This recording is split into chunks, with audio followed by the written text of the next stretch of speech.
And that is what a lot of developers who do use main contractors do. But that doesn't make sense.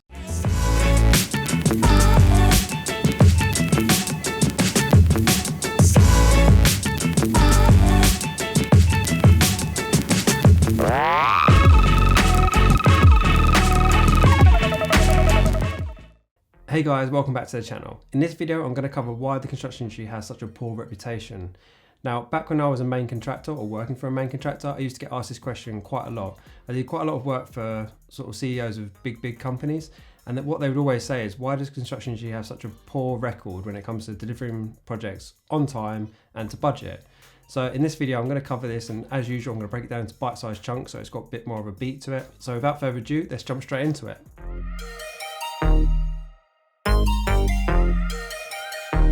Very few industries rely on a workforce which is over 95% outsourced. Now obviously what I mean by that is, to deliver a construction project, you obviously need subcontractors, suppliers, design team, consultants, who are all external parties or all work for themselves. So obviously what you have to do to deliver a project is bring those all together.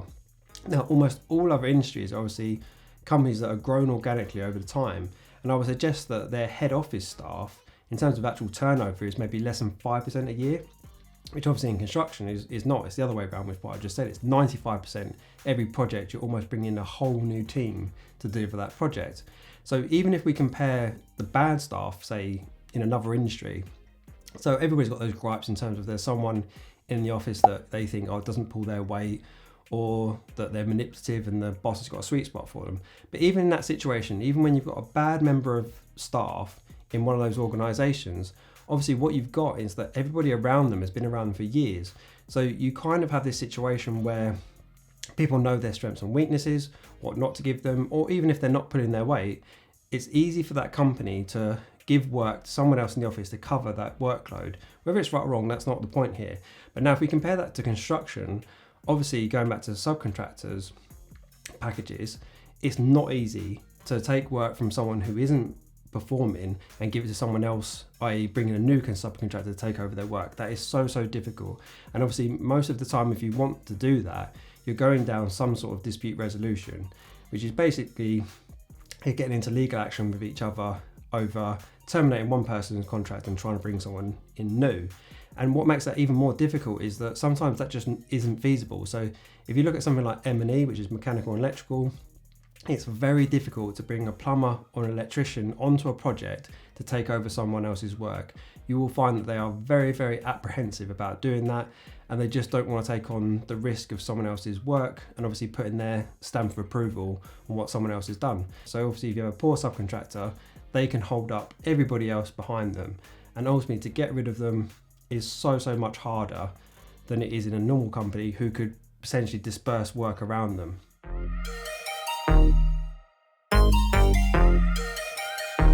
Number two, obviously a lot of clients are infrequent builders, or they build one-off projects and they never come back to the industry again. Now what that means is that construction is kind of its own language. So they might be the masters of their industry, but actually when it comes to building, they've never done it before. They don't know their arse from their elbow. So undertaking a project is actually very difficult. And what you have to understand is that the client actually leads the project. Obviously it's their vision, it's something that they want to come true. And when they don't understand the concept or the language or the jargon that's involved in delivering a project, it's very difficult. I'll kind of liken it to, and this is probably being a bit extreme, but imagine if your company brought in a new CEO, but that was someone who just graduated. Now that's how much experience a lot of clients have got going into construction projects, is that they have no experience whatsoever, so they're learning on the job. A really good example of this is that a lot of clients think that they're making decisions, but actually they're just spouting ideas. Now what I mean by this is that, say if we use a paint colour, a really easy one, is that the client thinks that I want to paint all the walls grey, and they think, oh, I've made a decision because I know that I want it to be grey. But from a contractor's perspective, that's obviously no information whatsoever. Obviously what they need is the exact rail colour that the client wants to paint it. So the client thinks, oh, I'm making progress because I know I want it to be grey, but ultimately from the contractor's point of view, they're still waiting for that information. Now I remember seeing on Gymshark's HQ when they were doing a tour of it, their owner was obviously really excited to show people around, and he walked in and he had this concrete feature that he was super excited about. As soon as he walked in and see it, he was absolutely devastated. If I can, I'll put a clip over the top. Now ultimately what's gone on is that between the client, which is him, and obviously the contractor, is you've got completely two different theories going on. Now, this is quite a common thing that goes on in construction. Like, I don't know who's responsible and whose fault it ultimately was between the two. What I can tell you is that it's implicit versus explicit. So obviously for there to be confusion is that you have a lot of these conversations where someone will maybe describe something and the other person says, I know exactly what you mean. But ultimately when it comes to delivery, it wasn't right. And regardless of that, in this situation, obviously it wasn't what he wanted, so it had to be redone. And that's what happens in the construction an awful lot, is that things have to be redone. And what I'm trying to say back into the overall theme is that quite a lot of that comes from the client not actually knowing what they want. They have an idea, but they aren't explicit in what that idea is or what the design is. So this happens quite a lot in construction, where the contractor and the client are trying to work out together, what do you want exactly to actually deliver it? And ultimately, sometimes that can mean reworking.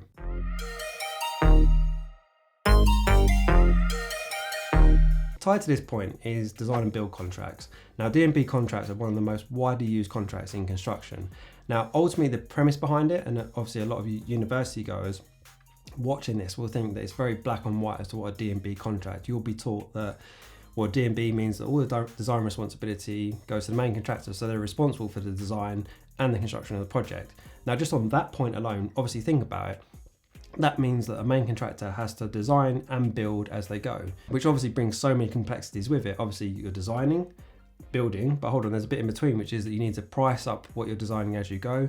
And obviously with construction, there is never one solid answer as to the most cost-effective way of building something. So even when you might have a past project, so say you've got timber frame versus concrete frame versus steel frame, that answer as to what's the most cost-effective way of doing things is ultimately different from one project to another. You very rarely go from one project to another and it being exactly the same, for a whole different reasons. Obviously, timber prices and steel prices can fluctuate.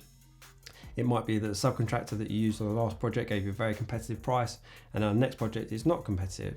So what you're asking the contractor to do in that black and white way of looking at D&B contracts is very, very difficult, because obviously they're having to interpret requirements from the client in terms of doing the design of what they actually want. Plus, they obviously need to design it so it structurally works as well. And they've got to price it and go down to all the different streams that they're looking at. So that is obviously a big, big factor in time and cost implications. But just on D&B contracts alone, I think it's really important to understand that D&B contracts are used so differently from one client to another. So an educated client, or a client that builds all the time, will ultimately probably fulfill 80% of the design work, because what they want, obviously the age-old thing we learn at school, which is time is money. So you want to stack your program so that you get the most use out of time. So obviously if a developer buys a site, obviously it costs them money, they've outlaid all that money, so they want to build as quickly as possible. So still a lot of developers do use main contractors, but what happens is, to go as quickly as possible, is that they'll do the majority of the design work themselves. So they'll make a lot of the decisions, say 80% of it or maybe 90% of it, but then they'll start putting that design out to get priced by main contractors and ultimately go into contract with them on a D&B contract with all that design sewn up. But ultimately what they're doing is passing on their design responsibility, even though they've done the majority of it, over to the main contractor, and they're finishing off that 10% whilst the construction is being undertaken. Now, obviously that's quite easy, as I've explained in previous videos, is obviously in the beginning you could have things like demolition phase, civils, so you've got quite a bit of time to close out that design. And that's obviously what a lot of developers who use main contractors do, because obviously it takes all the fat out of a program and you work as you go. But ultimately, even in that situation, as I've just described, 10% of the design is outstanding. So obviously there's 10% that needs to be worked out during the project, and obviously that 10% may have implications in itself.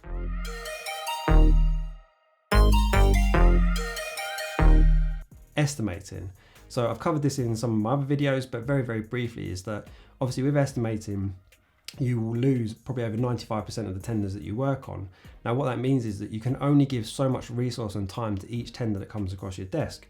So a large part of what happens with estimating is what a lot of people call guesstimating, which is that you kind of put figures to certain aspects of it, and you only give so much time to actually look into it. So obviously there can be some errors within that. And obviously if you win the project, you need to iron out all these guesstimates that you've put into place.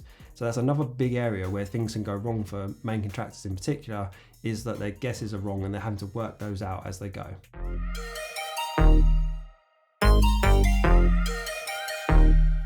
Manufacturing. So this is probably the industry that construction gets compared the most to. Why can't construction be more like manufacturing? Why doesn't it copy more things from manufacturing? And honestly, like, just think about the easiest arguments that construction has against manufacturing is that obviously manufacturing is in a controlled environment. Obviously it's indoors compared to construction being outdoors predominantly in terms of how you build it. But also with manufacturing, using something like the car industry, obviously cars are 99% the same. It's only things like trim that change. So obviously it means that a machine can build out the same thing over and over. Construction has a slight issue that it's obviously working on at the minute, which is that construction is largely controlled by the government through obviously planning with the local councils. So local councils at the minute are in a transition phase of whether they're going to accept off-site construction, because obviously off-site construction is kind of limited in its whips in terms of cost effectiveness to actually get it to site. But what I'm trying to say with off-site construction is that when it comes to talking to councils, obviously for it to be cost effective, you want to be building the same thing over and over and over. And then when you're talking to a council, they're kind of like, well, I don't want the street team to be identical. So this is a conundrum that off-site construction has, even with councils in terms of growing. But just focusing on off-site construction, I've obviously mentioned in previous videos that I've been involved in off-site construction for the last 3 years now. Now, one of the things they still struggle with is that they still have the subcontractor and supplier element involved in doing their buildings. I think a lot of people, when they say manufacturer versus construction, what they picture is a production line like a car factory making these units, and that's ultimately not what it's like. Obviously, they still need to bring electricians and plumbers in to finish these units. So the issues that they hit in terms of that supply chain not being 100% reliable is actually what that industry faces as its day-to-day problems. So when people do that comparison, I don't think it's a fair comparison, because obviously they're not actually picturing how off-site works or how manufacturing works in construction, because it's not the same as cars. Obviously you're not building the same thing over and over. Just think about a house, for instance, is that obviously if you've got all these boxes going together, you've got different things in different boxes. You have bathrooms in one box, you have a kitchen in another box, obviously bedrooms in another box. So they're different boxes, and that's one of the issues that off-site construction has. The other complexity that off-site construction has is that obviously you have to make all your decisions, like all your specification up front, which if you're an uneducated client or a client that builds infrequently, that's an awful lot of pressure to make all those decisions up front. Whereas obviously going back to the traditional build is that you might have an 18-month or a 2-year program.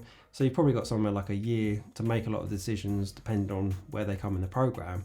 But obviously you have more time to make decisions as they go. And sometimes it's easy to make small moves as you go. So like moving a socket is very easy as you go. But with off-site construction, it's not. It comes obviously fully finished. And if you want to make any changes, it's obviously going to cost you money. So there are obviously loads of pros to each. Ultimately, I think the future of construction is that both of them will live alongside each other, but it's not as straightforward in terms of saying that traditional construction should be more like manufacturing. It's just not like that, and the two industries have their positives and negatives in so many different ways, but I'll save that for another video.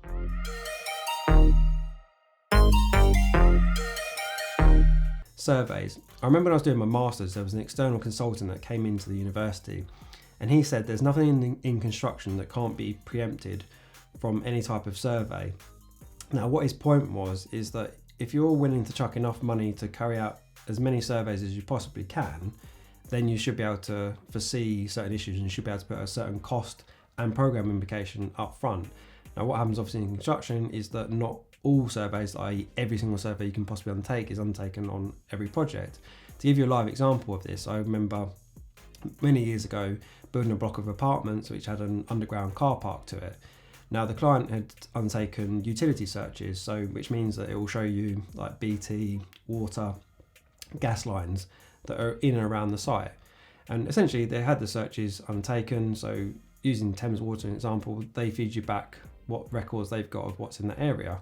So it came back clear in terms of the site itself, so obviously away we went digging, and it wasn't long before we hit a sewage pipe.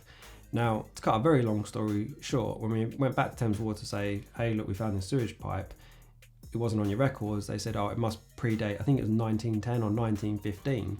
So obviously in this example, the client had carried out some searches and got back information, which obviously we tendered on, but ultimately it didn't turn out correct.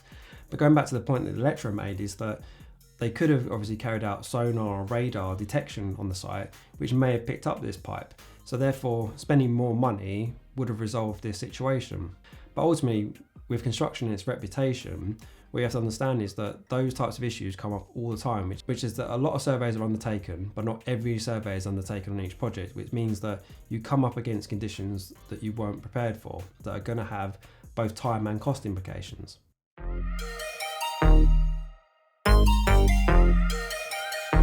Finally, recession. So you've obviously heard me say in previous videos that the problem with the construction industry is it's one of the first industries into recession and one of the last out of recession.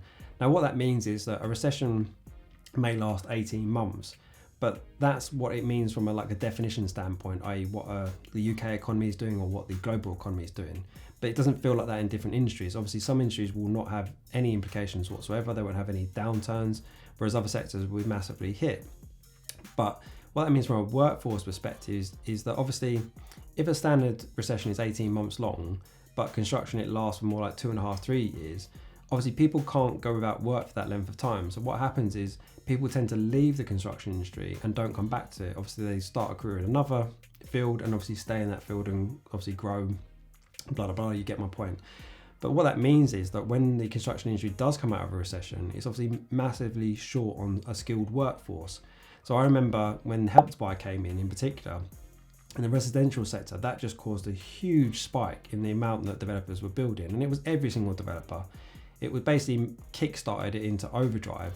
And what that meant was that everybody was scrambling for subcontractors, suppliers, site managers, QSs.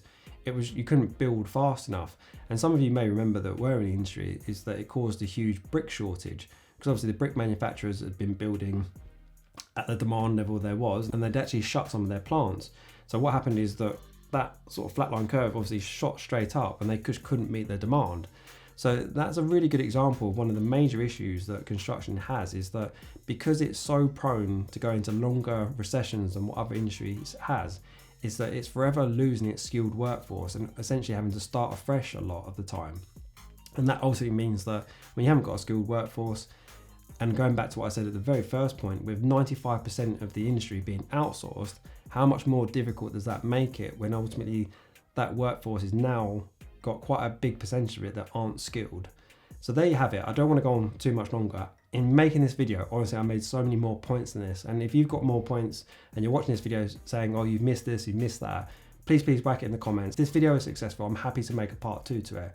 But I kind of thought, I've looked and researched on this topic, and everything I read, I kind of thought this is definitely coming from more of a journalistic perspective, i.e. someone that doesn't work in the industry. And they had valid points, but I didn't think that was actually what was going on and why the construction industry has a bad reputation. It obviously has a bad reputation for what I said at the beginning, which is that it's overtime and over budget, but no one's actually given real good explanations as to what actually causes that to go on. What are the intricacies and differences between this industry and other industries out there? So I hope this made sense. If you've got any questions, whack them down in the comments. I'm happy to go backwards and forwards. And again, if you've got any ideas, please whack them in the comments. If you got value from this video, please smash the thumbs up button. It massively helps out with the YouTube algorithm. Guys, I'll see you in the next one. Thank you.